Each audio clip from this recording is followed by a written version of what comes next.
Sean Spicer is the communications director for the Republican National Committee and joins me this morning. Sean, it's nice to see you. Good morning, Thomas. How are you? I'm great, thanks. So 4 years ago, Mitt Romney was a different figure at CPAC. Conservatives hoping that he'd stay in to challenge John McCain. But this time around, he's seen as a moderate, constantly being challenged from the right on the campaign trail. So can he step it up and silence the growing number of Republican critics that he has? Well, Thomas, I think you know the RNC doesn't get in the middle of the primary fight right now. We let the candidates speak for themselves. But I think what you're seeing at CPAC is a record attendance because conservatives, like many Americans throughout this country, are excited about changing direction, putting a Republican back in the White House, and getting this country back on track. So each of these candidates is going to address CPAC and have their opportunity to talk to the folks there and present their case for why they should be the nominee, and I'll let them do that.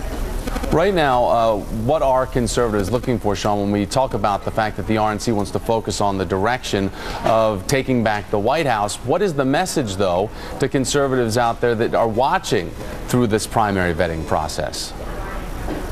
Well, I think it's pretty simple. I think in poll after poll, in terms of the exit polls, you see not just conservatives, but a lot of Americans joining this movement who want to change direction in this country. They think this president has failed to live up to the promises that he made in 2008, especially on the economy. You still have a huge, way too many Americans unemployed. You have gas prices through the roof, energy costs through the roof, housing foreclosures is a major problem. So I think what's going on our side is a lot of people are taking the time to evaluate the different candidates and choosing the one candidate that they think will replace Barack Obama come November. But I think that there's some sort of consternation about this idea that it's because within the first couple weeks of the process we haven't settled on somebody. I don't see that as some major problem here. I think we are taking this choice very seriously and making sure that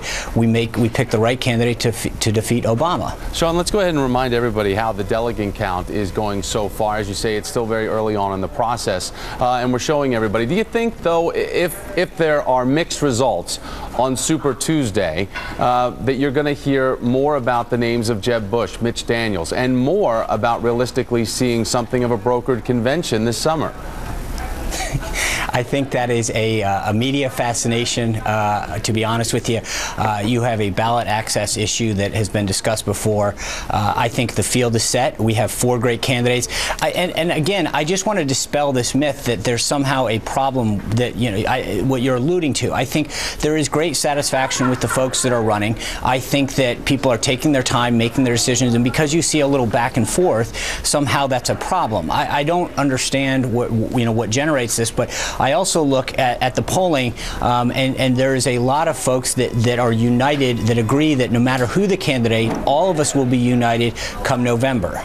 At what point does it? At what point do you think it's going to rise to the level where people start to see that coming out? As you say, the unification, because right now there is a lot of talk back and forth on the right, the divide. Right. I mean, again, we're 4 weeks into a process. 4 states that have chosen delegates out of 40, 50 states and 6 territories. So, I don't know what that time is, but I think you're going to see, a race continue. We've got, as you mentioned, we've got two contests on February 28th, Michigan and Arizona. We've got 10 states on Super Tuesday, March 6th, and another group of states on March 13th, and then it continues. So I don't know what that day is, but what I do know is that we set out a system, both the RNC set out a system a couple of years ago that would involve more states and more voters, and it's going as it was planned, frankly. We're going through the process. RNC Communications Director Sean Spicer. Sean, thanks for your time today. Thanks, Tom.